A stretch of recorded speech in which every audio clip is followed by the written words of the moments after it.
Alors, de quoi est-ce qu'on va parler? On va parler de référencement local. Je regarde le timing à peu près. Référencement local, c'est effectivement un point super important, hein, notamment lorsqu'on a une zone d'achalandise qui est assez réduite géographiquement. On n'a pas obligatoirement besoin tous de vendre à New York, à Bruxelles ou à Tokyo, voire à Paris tout simplement, et que parfois on a une zone de clientèle qui est beaucoup plus proche et on a envie d'être présent sur des requêtes qui concernent du référencement local. Bon, ça c'est moi, c'est bon, c'est déjà fait. Alors, pour parler de référencement local, il faut d'abord parler de recherche universelle. La recherche universelle, c'est le fait que Google propose des données. Alors, par défaut, le moteur de recherche propose ce qu'on appelle les liens bleus. Les liens bleus, ben, c'est ce qui existe depuis 20 ans. On tape une requête et il y a 10 liens. Alors, aujourd'hui, il n'y en a pas obligatoirement 10 dans les pages de résultats de Google, mais enfin, dans l'immense majorité des cas, il y en a 10 liens. Les liens bleus qui permettent d'aller sur des sites. Mais Google ne s'arrête pas là. Il va bien sûr proposer, alors j'ai tapé la requête Rouen sur Google ici, donc il va proposer les liens bleus, les liens vers Wikipédia, vers le site officiel de la ville, de l'office de tourisme, etc. Ok. Mais il va aussi proposer en recherche universelle d'autres informations issues d'autres outils de Google. Alors ici par exemple on a un blog qui vient de Google News, ici voilà Google Actualité. Et puis on a un bloc d'informations qui vient de Google Images, on peut avoir des vidéos, on peut avoir un certain nombre de choses. Il y a la partie à droite ici qui s'appelle le Knowledge Graph, j'en ai parlé un petit peu tout à l'heure, c'est de l'analyse sémantique, ça vient surtout sur ce qu'on appelle les entités nommées, c'est-à-dire les noms propres globalement, les noms de villes, les noms d'entreprises, les noms de personnes, etc. Alors il y a certaines informations qui viennent de Wikipédia, d'autres informations qui viennent d'un outil interne à Google, il peut y avoir des photos, il peut y avoir des plans, enfin il peut y avoir plein de choses dans le Knowledge Graph à droite. Donc tout ça, c'est la recherche universelle. Donc la recherche universelle, c'est donc le fait que finalement Google agrège des informations venant de son moteur web et d'autres moteurs et puis d'autres outils qui lui sont propres. Une autre donnée qui est importante, c'est que Google vous géolocalise. Lorsque vous êtes sur Google, ben vous utilisez un ordinateur. Un ordinateur, il a une adresse IP. Et dans l'immense majorité des cas, l'adresse IP, Internet Protocol, est géolocalisée. Donc ici, ben, quand j'ai fait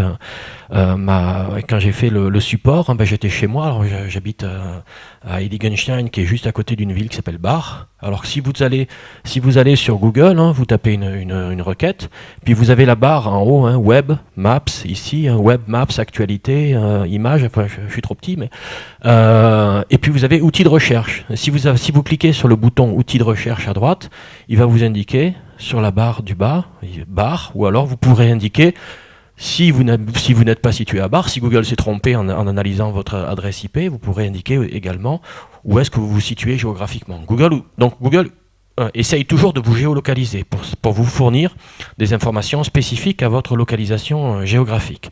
Donc à la fois la recherche universelle et à la fois la géolocalisation. Donc du coup, lorsqu'on va taper par exemple ici restaurant, ben, Google va à la fois utiliser la recherche universelle et la géolocalisation. Comme on tape restaurant, ben, il va vous géolocaliser. Alors là, c'était à Bar, donc c'était chez moi quand j'ai fait ce support. Ah non, pardon, Rouen. J'avais indiqué que j'étais à Rouen, donc c'était bon. Donc il va à la fois me proposer une carte à droite, et puis ici, des informations qui viennent d'un certain nombre de sources, et notamment de son système de référencement local, hein, en gros. Donc évidemment, quel que soit l'endroit où on se trouve, ces informations seront différentes, évidemment, puisque vous aurez une géolocalisation différente. Notez bien que j'ai tapé restaurant et pas restaurant Rouen, hein, juste restaurant. Donc c'est la géolocalisation qui va donner les informations locales à Google, la géolocalisation de l'internaute. Il y aura également des informations sur toute cette partie de référencement local ici. Dans la partie Knowledge Graph de droite, il va fournir des informations avec des photos, un itinéraire, des avis, etc. La plupart de ces informations seront tirées, on va voir juste après. Donc il y a vraiment cette partie de géolocalisation qui est très très forte chez Google et pour laquelle du coup il est important de lui fournir les informations qu'il va afficher dans ses résultats. Donc l'offre de Google en termes de référencement local, elle s'appelle Google My Business. Alors elle a changé de nom, je ne sais pas pourquoi, Google. Ça s'appelait Google Places, après ça s'est appelé Google Adresse, après ça s'est appelé Google Plus Local, maintenant c'est Google My Business. Bon, peut-être que dans 6 mois ça aura un nouveau nom. J'ai mis l'adresse ici. C'est une adresse sur laquelle vous allez pouvoir donner à Google un certain nombre d'informations sur votre activité locale. Bien sûr, ça n'est intéressant, entre guillemets, ce n'est vraiment intéressant que si vous avez une activité locale et un potentiel de clientèle et de prospection localisé. Moi, par exemple, j'habite à Heiligenstein, sur la route du vin en Alsace, mais j'ai aucun client en Alsace. Tous mes clients sont soit à Paris, soit un petit peu partout en France, mais voilà, j'ai pas de clients en Alsace, c'est comme ça, je sais pas pourquoi, voilà, c'est comme ça. Mais en même temps, mon métier, je peux le faire avec des clients qui sont n'importe où en France. Je ne recherche pas la clientèle locale, donc j'ai pas vraiment une tendance à me référencer au niveau local. Donc ça c'est la partie Google My Business. Alors ça c'est l'interface à droite, Google My Business. Ça ne remplace pas un site web. Ce sera complètement complémentaire, puisque l'offre de Google My Business, il y a plein de choses sur lesquelles on n'a pas la main, et notamment la partie technique, la partie création de pages, HTML, etc. Ça c'est Google, on est chez Google, donc on a absolument pas la main sur la partie technique. Et finalement, assez peu la main, enfin on a un petit peu la main sur le rédactionnel, mais dans le moule que Google vous propose. Donc on est beaucoup moins libre sur une page ou sur une zone Google My Business que sur un site web. Donc les deux sont totalement complémentaires. D'ailleurs, si je reviens en arrière, on pourrait être totalement placé via Google My Business ici, et via son site web en haut, dans les liens bleus. Donc c'est tout à fait complémentaire. À la limite, pourquoi pas, même dans les AdWords. On aura une triple présence sur la page de résultats. Pourquoi pas. Mais au moins via le site web et via Google My Business. Donc l'un ne remplace pas l'autre. Et c'est vraiment, si vous avez une activité locale, faites les deux parce que les deux seront importants. Donc je reviens sur Google My Business ici. Alors l'offre de Google, voilà, elle est là. Hein. C'est assez simple. Hein. Vous allez sur google.fr/business, inscrivez votre entreprise sur Google, le bouton bleu, et puis vous allez remplir des informations sur votre entreprise, sur son adresse postale. Vous allez mettre des photos, etc., etc. Voilà, ici c'est pour ma société. Hein. Alors le nom de l'établissement, vous allez la positionner sur la carte, hein, géographiquement. Vous allez mettre vos coordonnées, le numéro de téléphone, l'adresse de votre site, l'adresse mail, la catégorie, très important la catégorie, on va en parler, je vais vous donner quelques trucs et astuces après, mettre des photos, les horaires d'ouverture, etc., etc. Donc c'est vraiment, vous remplissez, c'est ultra simple, hein, mais vous remplissez une fiche que vous fournit Google à blanc, et vous allez indiquer toutes les informations concernant votre activité. Alors ça c'est vraiment, c'est simplissime. Hein. Après quelques conseils, trucs et astuces, je pense qui sont importants pour remplir cette zone My Business. Sachant que tout ce qui est site web, on l'a déjà vu hein, depuis ce matin, donc je reviens pas sur le site web. J'ai préféré faire une petite aparté spécifiquement sur le référencement local. Alors qu'est-ce qu'il y a comme petit conseil qu'on peut donner? Profitez vraiment de tous les champs que Google vous propose. Hein, il y a toute une fiche à remplir. Essayez vraiment de bien remplir et de bien traiter tous les champs qui sont proposés parce qu'ils sont tous intéressants. Si vous avez des photos, allez-y, mettez des photos, c'est super important. Si vous avez des vidéos, il y a aussi la possibilité de faire des vidéos 360 degrés que Google propose, des photographes agréés, etc. Il ne faut pas hésiter à le faire aussi. Mettre des actualités, il faut la faire vivre aussi, c'est pas juste je remplis et puis j'attends. Faites-la vivre dès que vous avez des choses à dire, dès que vous avez, je sais pas, il y a bientôt Noël, alors peut-être que vous faites des offres spécifiques pour Noël, enfin on peut imaginer plein de choses, dès qu'il y a des marronniers ou des événements à date fixe. N'hésitez pas, peut-être il y a un festival, il y a quelque chose qui se passe dans votre région, près de chez vous, allez-y, parlez, faites vivre cette fiche, comme vous feriez vivre votre site web au niveau de l'actualité. C'est aussi important, Google aime bien que les fiches vivent et qu'il y ait de l'actualité un petit peu fraîche. Essayez d'avoir des avis le plus possible, je vais en parler juste après, mais la notion d'avis est importante. Il faut vérifier aussi qu'il n'y a que des bons avis et pas des faux avis, enfin je vais y venir. Soignez bien le numéro de téléphone, un truc tout bête, hein. Il y avait le numéro de téléphone qui était fourni ici. La fiche, elle est vérifiée par Google, donc Google va vous rappeler pour vous dire, ok, vous êtes bien une entreprise, pour vérifier que vous existez, que vous avez pignon sur rue, etc. Donc si vous mettez un numéro de téléphone erroné, enfin un truc tout bête, hein, mais des choses qui arrivent, ben Google vous rappellera pas et la fiche sera jamais validée. Donc soignez bien le numéro de téléphone. Si vous avez des clients contents, j'espère qu'il y en a, il faut espérer. Dites-leur, n'hésitez pas à leur dire, allez sur la fiche, allez sur Google et puis mettez un petit avis. Ça, je sais que j'ai des commerces près de chez moi. Ils ont développé des petites cartes de visite, ils ont créé des petites cartes de visite qu'ils mettent à la disposition de leurs clients. Lorsqu'ils voient que le client il est un peu réceptif, hein, bon, s'ils voient que le client il est pas, bon, ok, il donne pas, mais si le client est un peu réceptif, hop, il donne une petite carte de visite et dessus il y a marqué laissez un avis si vous êtes content de nos prestations, laissez un avis sur l'adresse google.fr, business, etc. Et ben hop, ils mettent un petit avis, des petites étoiles, oui c'est très bien, voilà. Tout ça, Google il aime bien mettre voir une page qui a des avis positifs. Vérifiez aussi si vous êtes notamment dans le tourisme, il y a TripAdvisor, il y a Booking, il y a tout un tas de sites qui permettent de mettre des avis aussi. Vérifiez les avis sur vous, hein, parce que bon, il y a peut-être des avis très positifs, il y a peut-être des avis négatifs. Alors les avis négatifs, ça peut être des clients mécontents, hein, ça arrive, on a tous des clients mécontents une fois dans sa vie. Ça peut être aussi des faux avis négatifs qui sont mis par les concurrents. Et malheureusement, ça arrive énormément, très souvent. Donc il y a lorsqu'il y a un avis négatif, il y a la possibilité de répondre en ligne en disant mais attendez, donnez-moi votre nom, on va vérifier, enfin qu'est-ce qui s'est passé, etc. Voilà, il faut vérifier parce qu'il y a peut-être des gens malveillants qui sont en train aussi de vous casser du sucre sur le dos et vous vous rendez pas compte. Donc il y a un certain nombre de sites d'avis. Bon, ils sont connus, hein, et ils sont proposés d'ailleurs par Google dans les fiches. Il faut aller voir aussi un petit peu ce qui s'y dit sur vous. Hein, la e-réputation, la réputation électronique, c'est pas négligeable d'aller voir. Il y a de plus en plus de gens qui regardent les avis avant de prendre une prestation, notamment dans le tourisme, mais pas que. Hein. Il y a de plus en plus, lorsqu'on veut s'adresser à une entreprise, on va voir sur Google ce que les autres en pensent. Alors si vous ne vous rendez pas compte, si vous le vérifiez pas, ça peut poser problème.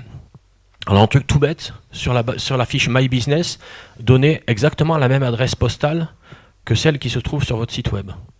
Voilà, c'est un truc tout bête, c'est que s'il n'y a pas correspondance et cohérence exacte entre l'adresse postale sur votre site et sur la fiche My Business, Google ne fait pas le rapprochement entre les deux. Donc s'il y a un CEDEX par exemple, mettez-le sur les deux, faites un truc tout bête. Ne mettez pas boîte postale sur l'un et BP sur l'autre. Enfin, c'est vraiment des trucs, il faut exactement la même adresse sur les deux pages. Et sur votre site web, mettez votre adresse postale dans le footer de toutes vos pages aussi, dans toutes les pages de votre site web. Voilà, des petits trucs comme ça qui marchent bien. C'est des trucs tout bêtes. Hein. Si Google vous demande une zone desservie sur My Business, normalement vous pouvez dire voilà la zone que je desserre. Voilà, vous avez un système où vous pouvez dire je sais pas, par exemple 2 km autour du centre-ville de Rouen. Le mettez pas parce qu'en fait ça limite trop la zone d'achalandise, et si quelqu'un est à 2 km d'eux, vous serez plus visible, donc c'est un petit peu dommage. Donc n'indiquez pas de zone desservie, comme ça c'est Google qui fera son truc. Soignez particulièrement le choix des catégories. Ici, on avait vu la catégorie. La catégorie, c'est très important aussi de bien choisir les catégories. Vous pouvez en mettre plusieurs. Google en a rajouté d'ailleurs dernièrement des catégories. Donc n'hésitez pas à bien choisir des catégories qui sont exactement dans votre thématique et qui caractérisent le métier que vous faites. Ça, c'est un champ qui est très important pour Google au niveau du positionnement que vous aurez derrière dans les résultats de recherche.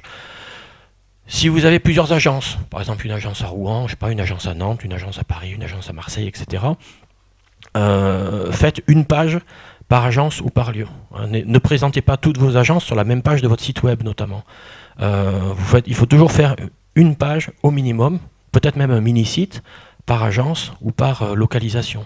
Et ensuite sur la page My Business, vous allez faire un lien vers cette page-là. Il ne faut surtout pas proposer sur une même page plusieurs adresses et plusieurs localisations, parce que ça Google ne sait pas le gérer.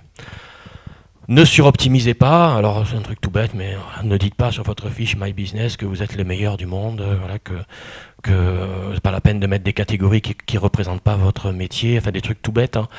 La description, je ne sais pas si on la voit ici. Non, elle est un petit peu plus loin. On peut décrire son contenu, on peut décrire son métier, on peut décrire ce qu'on fait avec un petit texte. Ça a très peu de poids pour Google, hein, parce qu'il y a tellement eu de spam là-dedans que ça a été une catastrophe. Donc Google a beaucoup baissé le poids de cette description. Donc faites quelque chose de propre, tout simplement, hein, de bien descriptif, etc. N'en attendez pas des miracles, pas la peine de le truffer de mots-clés qui correspondent à votre activité, ça servira à rien. Et surtout, voilà, ne mettez pas 50 mots-clés les uns derrière les autres, ça sert pas, et ce sera pas sexy pour l'internaute, donc il n'y a aucun intérêt à faire ça. Une fois que vous avez fait ça, obtenez des liens locaux, ce qui est important aussi, hein, obtenez des liens, donc les backlinks, toujours cette partie, obtenir des liens vers votre site, obtenir des votes, obtenez des liens locaux, que ce soit vers votre site ou vers votre page My Business aussi. Vous pouvez avoir des liens nationaux, bien sûr, hein, qui viennent de sites nationaux, mais Google sera aussi sensible au fait que vous ayez des liens depuis des sites régionaux, depuis des sites qui finalement sont dans la même zone géographique que vous. Soyez cité aussi, voilà, cette notion de citation, elle est importante. Peut-être pas obligatoirement avec des liens, d'ailleurs bien sûr le lien est toujours important, hein, ça il n'y a pas de souci, hein, c'est clair. Mais le fait que tout simplement votre nom, le nom de votre entreprise apparaisse sur le web, même non cliquable. Cette notion de citation, elle est aussi importante, et notamment dans la partie locale pour Google. Donc faites en sorte qu'on parle de vous. C'est pas facile, hein. Si c'était facile, ça se saurait. Si le SEO était facile, ça se saurait. Non, c'est pas facile. C'est beaucoup de temps, mais effectivement, il faut faire en sorte, il faut faire marcher le buzz. Pas obligatoirement sur les réseaux sociaux, parce qu'on a vu que c'était pas pris en compte par Google, mais enfin, ceci dit, rien ne vous empêche de faire du Facebook à côté, hein, mais ça jouera pas beaucoup sur le référencement local de Google, bien sûr. Mais soyez cités, voilà, soyez cités. Optimisez votre site web. Toujours les fondamentaux, on en a parlé un petit peu tout à l'heure. Donc les balises H1, H6, le title, l'URL, la métadescription, voilà, les grands classiques et les fondamentaux du SEO, bien sûr, ça c'est important. Je répète que c'est complémentaire de My Business.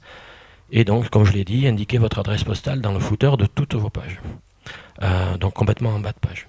Utilisez, alors ça c'est un truc un petit peu plus technique. Alors Google prend en compte depuis quelques années ce qu'on appelle les balises sémantiques. Alors c'est sur un site qui s'appelle schema.org. Comment expliquer ça simplement? Les balises chez schema.org, c'est tout simplement des balises qui mettent une espèce d'étiquette sur les mots. Par exemple, si vous n'utilisez pas les balises schema.org, vous allez écrire un texte qui va dire, alors par exemple, il y a des balises schema.org sur les personnes. Alors vous allez dire, je m'appelle Jean Dupont, j'habite à Rouen, je travaille dans la société Power Traffic, qui est située à l'adresse postale, machin. Mais c'est un texte en fait, c'est un texte qui est mis dans une page sans spécification sur chaque mot. Les balises sémantiques, c'est juste des étiquettes dans le code, hein, c'est vraiment dans le code, c'est la pure technique, qu'on va rajouter donc dans le code HTML des pages, sur lesquelles on va dire, alors je m'appelle Jean, je sais plus ce que j'ai dit, Jean Dupont, ben, il va y avoir une balise sur Jean Dupont qui va dire ça c'est le nom de la personne. J'habite à Rouen, et donc il va y avoir une balise qui va dire ça c'est le lieu où la personne habite. Je travaille dans la société Power Traffic. Voilà, ça c'est le nom de la société où la personne travaille. En fait, c'est vraiment des étiquettes qu'on met sur les noms et qui vont être lues par Google. Et il existe des balises sémantiques schema.org sur les entreprises, sur les avis, sur les produits, etc., qui sont très intéressantes. Hein, donc, je crois qu'on en a parlé un petit peu tout à l'heure aussi, c'est le fait d'avoir les étoiles dans les résultats de recherche de Google, ça joue aussi pour la visibilité. Ça n'aide pas à être mieux classé, mais ça aide à la visibilité. Donc tout ça, il faut le prendre en compte également, tous ces balises. Si vous allez sur le site schema.org, bon, c'est un peu technique, hein, mais parlez-en avec votre prestataire de création de site web, il doit connaître les balises schema.org. Pensez à la compatibilité mobile, on l'a vu tout à l'heure, ça va devenir un nouveau critère de Google. Donc regardez un petit peu la compatibilité mobile de votre site, surtout pour ce qui est du référencement local, parce que le référencement local, ça se joue beaucoup sur le mobile, hein, des gens qui sont quelque part dans la rue, qui vont utiliser le mobile et qui vont dire, tiens, est-ce qu'il y a une entreprise pas loin qui fait, je sais pas, serrurier, plombier, artisan, etc., menuisier, enfin, restaurant, hôtel, pompe à essence, enfin on peut imaginer plein de choses. Et ça se joue beaucoup sur le mobile, beaucoup plus que le référencement national ou autre. Donc effectivement, il faut avoir un site qui sort bien sur les mobiles, parce que si votre site il est absolument illisible sur un mobile, ben, il n'y aura personne qui va venir. Bien sûr, tout cela n'est intéressant que si vous avez une clientèle locale, ce qui est loin d'être négligeable. Donc plus vous aurez une clientèle locale, plus le référencement local sera important, c'est une vérité de la palisse. Après, on peut avoir à combattre des gros sites. Notamment si on est dans l'immobilier, on va se heurter à seloger.com par exemple, qui est un gros mastodonte. Si on est dans le tourisme, on va avoir en face du TripAdvisor, du Yelp, du Booking, du Hotel.com. C'est pas le petit site de 3 pages, hein. C'est des trucs, c'est des mastodontes. Alors parfois, il y a des cas où des toutes petites entreprises arrivent à se positionner devant les gros. C'est assez rare, mais ça arrive parfois. On a des bonnes surprises. En règle générale, on va plutôt se partager le marché gentiment, parce que c'est les gros. On va leur laisser les gros, on va leur laisser les mots-clés génériques. Par exemple, Hôtel Rouen, par exemple, ou serrurerie, je sais pas, achat maison Haute-Normandie, par exemple, des choses très génériques sur lesquelles il y a beaucoup de requêtes qui sont assez demandées. Bon, ceux-là, c'est la plupart du temps, c'est les gros qui se positionnent. Hein. C'est difficile de combattre des très gros sites comme ça. C'est un petit peu comme un tout petit site de commerce électronique qui essaierait de combattre Amazon, la Fnac ou Cdiscount, quoi. C'est pas très simple. Par contre, on va travailler sur des mots-clés peut-être, un peu de long trend dont on parlait tout à l'heure, donc des mots-clés peut-être un petit peu moins demandés, mais peut-être beaucoup plus ciblés. Alors je sais pas, je dis n'importe quoi, si j'ai un hôtel avec une piscine par exemple, une piscine intérieure, je vais peut-être aller sur des requêtes de type Hôtel Rouen, piscine. Alors ça, on a beaucoup plus de chances de se positionner sur ces requêtes, moins demandées mais beaucoup plus ciblées, donc du coup il risque d'y avoir un taux de transformation bien meilleur derrière. Là, on peut passer devant les gros. Donc sur les requêtes très génériques, ça va être assez difficile de passer devant les gros. Là, on va un petit peu leur laisser. Quelque part, ça tombe bien parce que si on veut être bien placé sur des requêtes génériques, c'est beaucoup de temps parce qu'il faut obtenir des liens, des backlinks, etc. C'est un peu long.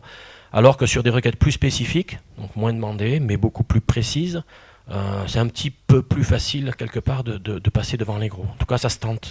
Donc l'idée, c'est plutôt de se partager le marché plutôt que d'essayer d'affronter les gros de façon frontale. On risque d'y perdre beaucoup de temps et donc beaucoup d'argent. Pigeon, notre ami Pigeon. Alors, on a vu que les algorithmes de Google avaient des noms. Il y avait Hummingbird, Colibri.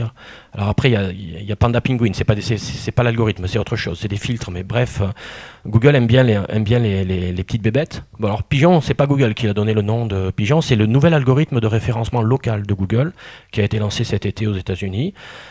C'est un autre site qui s'appelle Search Engine Land, qui est un site spécialisé sur les moteurs de recherche, qui l'ont appelé Pigeon. Alors ils connaissaient pas la connotation du mot pigeon en France. Hein. Bon, c'est un peu bizarre quand même.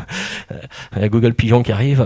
Bon, voilà. Bon, mais on a gardé ce nom en France. Bon, c'est pas encore en France, c'est pas encore arrivé en France. Donc c'est un nouvel algorithme. On verra s'il arrive en France. On l'attend un petit peu. Hein.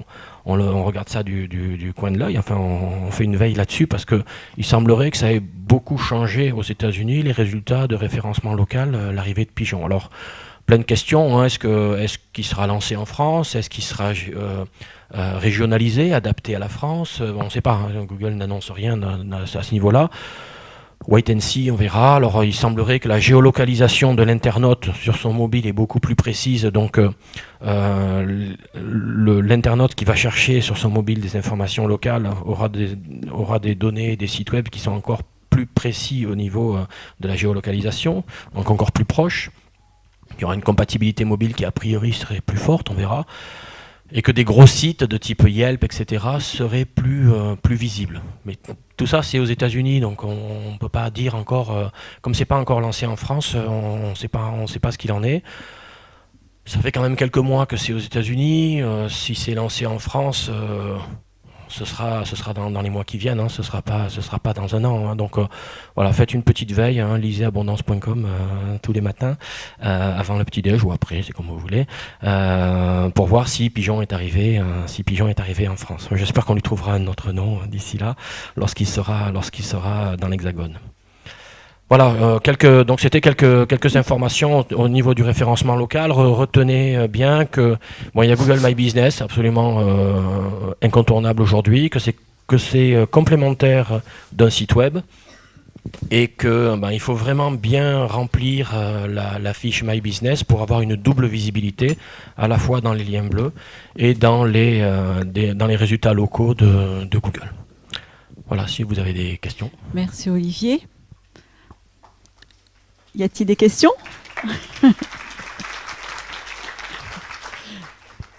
Allez, on prend 2-3 questions. Monsieur.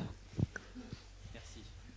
Oui, j'ai une petite question par rapport à Google My Business, c'est l'adresse qu'on met sur le site internet et l'adresse sur Google My Business.